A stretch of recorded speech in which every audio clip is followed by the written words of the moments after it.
Hello tout le monde, moi c'est Hidalgo, j'espère que vous êtes tous très bien et je suis ravi de vous retrouver. Alors que le prochain album de Nightwish, donc Yesterwind, sort d'ici quelques jours et qui sera accompagné donc d'un single et puis d'une vidéo, donc pour Lantern Light, voilà que surprise a débarqué sur YouTube donc une lyric vidéo de An Ocean of Strange Island, donc une autre chanson du futur album, alors qui nous a pris complètement par surprise, ça n'avait absolument pas été annoncé, ça a vraiment débarqué comme ça. Alors qu'est-ce que j'en ai pensé? Alors je vous montrerai le clip, et puis aussi je vais vous donner mon avis, mais ça c'est juste après le générique.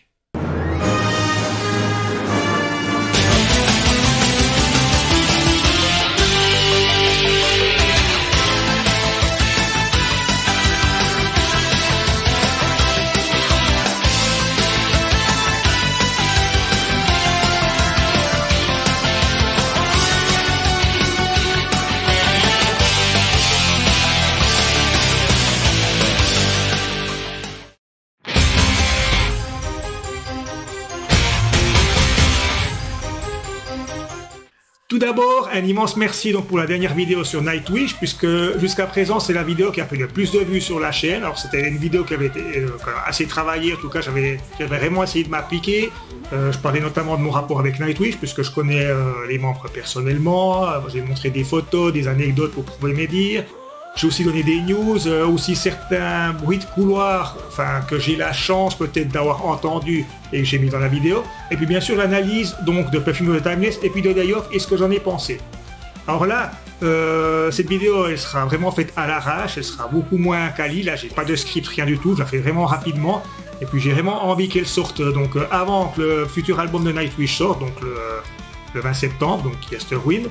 Alors complètement par hasard, on a découvert donc sur YouTube une lyric vidéo sur An Ocean of Strange Islands, donc qui est le morceau le plus long de Yesterwind, qui n'a absolument pas été annoncé. Donc ce qui était annoncé c'était donc un single ainsi qu'une vidéo, donc Lantern Light, le jour de la sortie de l'album, donc le 20 septembre. Mais cette lyric vidéo n'avait absolument pas été annoncée. Même le site Nightwish France, qui sont aussi relativement bien informés, n'étaient absolument pas au courant. Ils ont découvert le clip en même temps que moi. C'est bien dommage. Avant de vous donner mon avis sur ce clip, que j'ai quand même écouté plusieurs fois de nouveau et puis dans les bonnes conditions pour vraiment m'imprégner de ceci, je vais d'abord vous montrer donc le clip en version altérée. Alors si le clip aura disparu d'ici là, ça voudra dire justement que les droits d'auteur auront fait chier, m'auront demandé de le supprimer. En tout cas pour la précédente vidéo sur Nightwish, les clips sont toujours là, donc j'ai bon espoir que le clip reste, surtout que là en fait je fais la promotion de Nightwish, et puis en plus comme vous le savez je suis pas monétisé, donc je touche pas une thune là-dessus, donc bon s'ils veulent ramasser la totalité de mes gains avec cette vidéo, bah, ils pourront, il n'y a pas de problème, voilà je vous donne le 100% de rien, vous êtes content? Enfin bref, sans plus attendre, le clip et ensuite je vous donne mon avis sans langue de bois.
Alors voilà, c'était la lyrique vidéo, donc An Ocean of Strange Island, donc tiré du futur album donc Yesterwind, qui sort, je le rappelle, donc le 20 septembre 2024.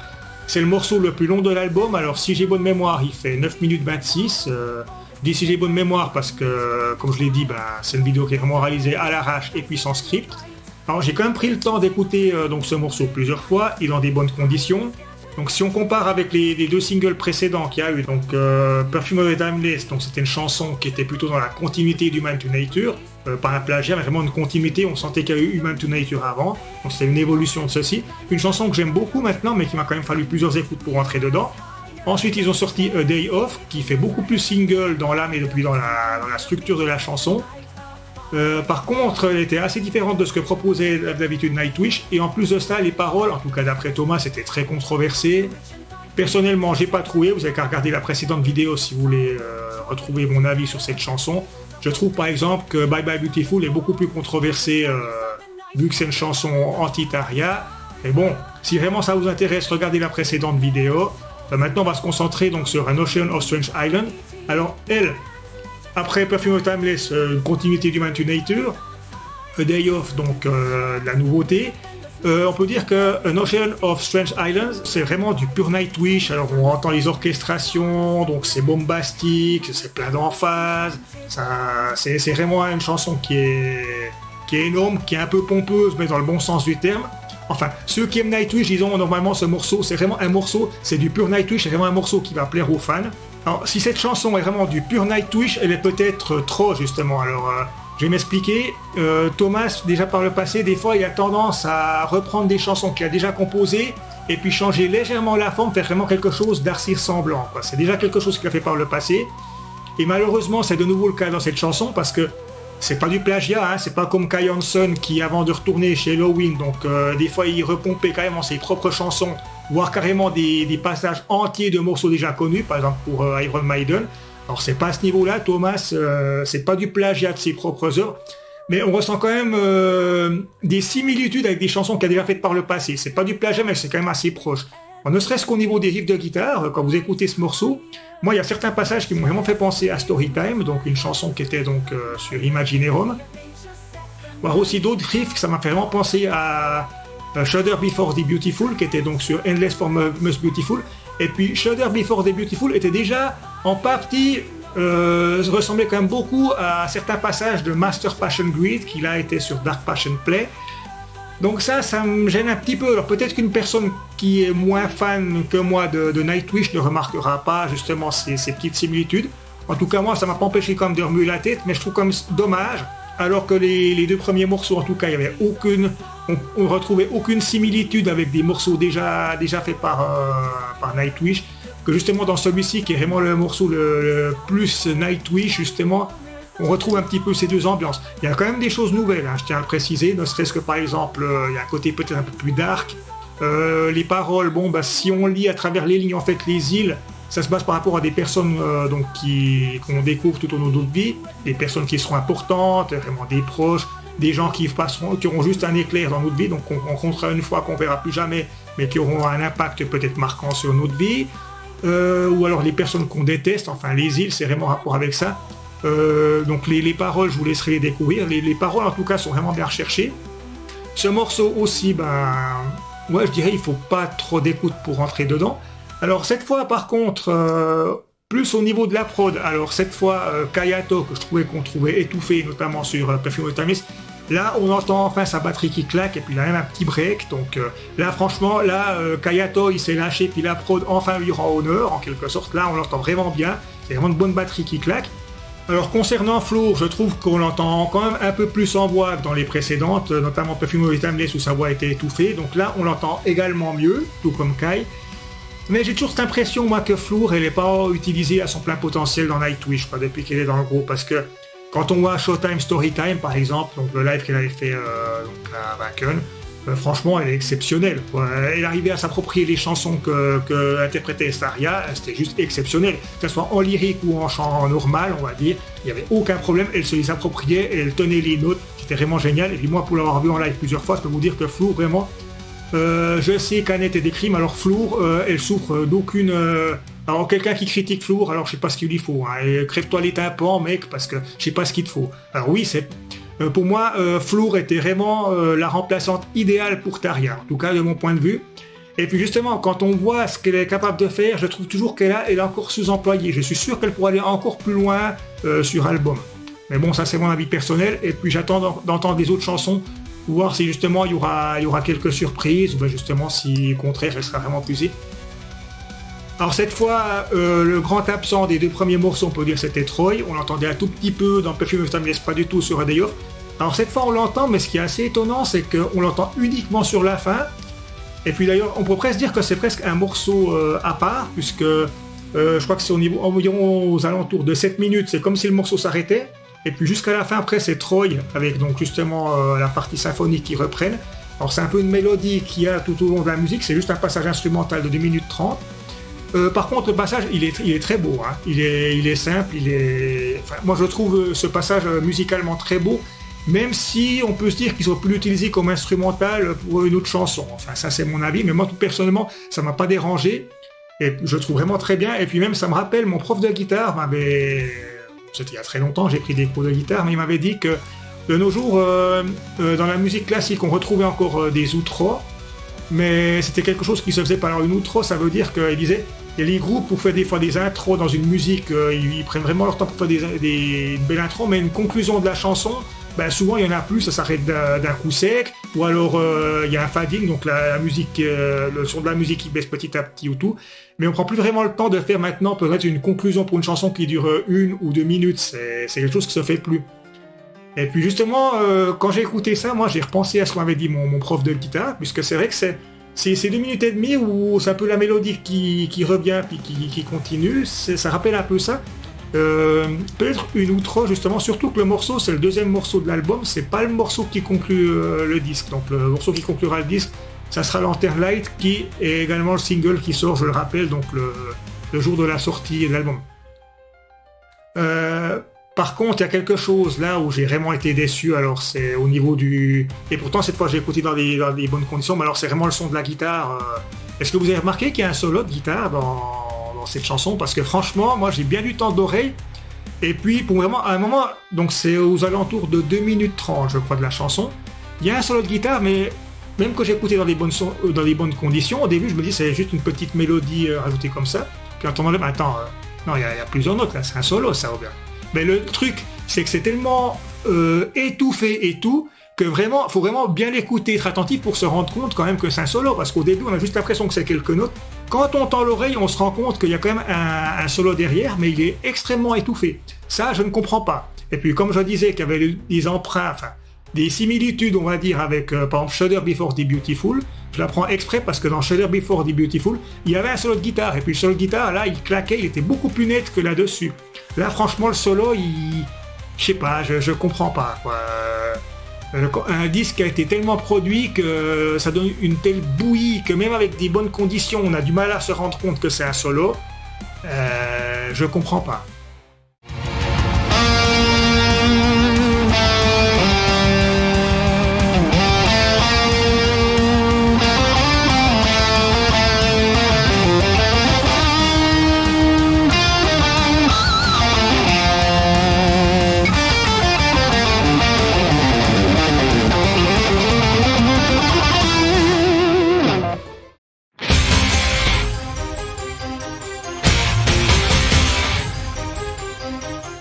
Ouais, c'est donc mon avis sur une troisième chanson, donc extraite de Yesterwind, qui sort le 20 septembre. Malheureusement, le 20 septembre, je n'aurai pas l'occasion d'écouter, puisque moi je rentrerai, je pense, aux alentours de 9h du soir à la maison, et je recommence tout le lendemain matin. Ce qui veut dire que je pense que j'aurai pas eu l'occasion de l'écouter, en tout cas en entier, avant dimanche. Peut-être que samedi, je pourrais écouter en 2 parties, dans la voiture, en allant au travail. Mais ça embête un petit peu, moi je préfère vraiment écouter l'album de A à Z dans des bonnes conditions. Même si, malgré les critiques que j'ai eues pour les morceaux que j'ai écoutés, bon, j'aime beaucoup, comme je vous l'ai dit, il m'a fallu pas mal de temps, mais Perfume of Timeless, c'est un morceau que j'aime énormément.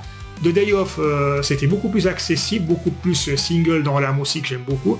Celle-ci, donc An Ocean of Strange Island, malgré les critiques que j'ai formulées, notamment certaines redites, et puis justement le son des Dempo complètement étouffé, c'est aussi un morceau que j'aime beaucoup, et puis je pense que une fois justement que ces similitudes avec d'autres morceaux, ça sera dissipé, il n'y aura aucun problème pour écouter ce morceau, même s'il y a toujours ce solo étouffé d'Empu qui m'embête un petit peu, quoi. Mais bon, franchement, de manière globale, j'aime ces 3 albums, et puis j'avais dit dans la précédente vidéo sur Nightwish que je pense que cet album sera meilleur que Human to Nature. Je le pense toujours. Maintenant, réponse d'ici quelques jours, donc le 20 septembre. Peut-être pour moi, ça sera plutôt le 21 ou le 22, justement, où je pourrais vraiment me faire un avis. Et puis, de nouveau, avant de vous donner donc mon avis sur cet album, je prendrai le temps de l'écouter plusieurs fois dans sa globalité. Et puis, vraiment, une fois que je me serai approprié tous les morceaux, j'aurai tout écouté, que je serai vraiment rentré dedans dans toutes les chansons, justement. Là, je vous transmettrai donc justement mon avis global sur Yesterwind. Alors voilà, cette vidéo, c'était vraiment un avis pris à vif sur le show. Donc je sais que la vidéo, cette vidéo risque de faire très peu de vues parce que c'est vraiment fait à l'arrache. Alors si néanmoins le contenu de la chaîne vous a plu, n'hésitez pas à partager, à vous abonner, à liker ou bien même laisser un petit commentaire. Ça me fait toujours très plaisir. Donc je sais que la précédente vidéo de Nightwish a été beaucoup plus ambitieuse, était beaucoup mieux travaillée que celle-ci. Là malheureusement par manque de temps, puis justement parce que je désire qu'elle sorte avant le futur album de Nightwish, j'ai pas pu la travailler autant que j'aurais souhaité. J'espère néanmoins qu'elle vous plaira. D'ici là, portez-vous bien, ne cessez pas de rêver et à bientôt pour une prochaine vidéo. Ciao!